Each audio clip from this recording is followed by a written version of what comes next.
AP, Telangana నియోజకవర్గాల పునర్విభజన అంశంపై సుప్రీంకోర్టు కీలక ఆదేశాలు జారీ చేసింది.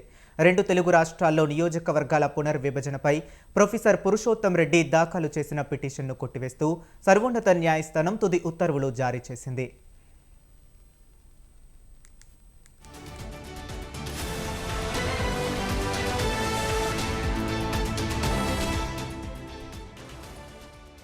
ఏపీ పునర్వ్యవస్థీకరణ చట్టంలోని సెక్షన్ 26 ప్రకారం నియోజకవర్గాల పెంపు ప్రతిపాదనను ఆదేశాలు ఇవ్వాలని ప్రొఫెసర్ పురుషోత్తం రెడ్డి 2022లో పిటిషన్ దాఖలు చేశారు.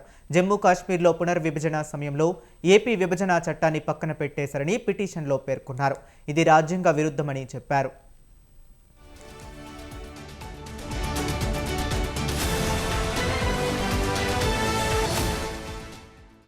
పిటిషన్పై జస్టిస్ సూర్యకాంత్, జస్టిస్ కోటేశ్వర్ సింగ్తో కూడిన ధర్మాసనం ఈరోజు విచారణ చేపట్టింది.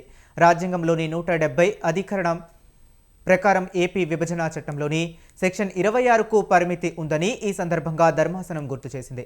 2026లో మొదటి జనగణన లెక్కల తరువాతే డీలిమిటేషన్ నిర్వహిస్తామని చట్టంలో స్పష్టంగా చెప్పారని పేర్కొంది.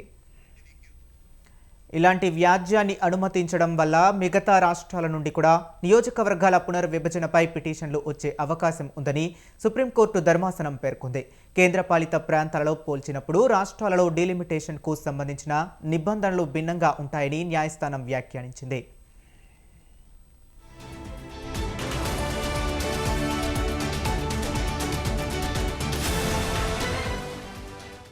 జమ్మూ కాశ్మీర్పై ప్రత్యేక దృష్టి సారించారన్న వాదనను కూడా ధర్మాసనం తిరస్కరించింది.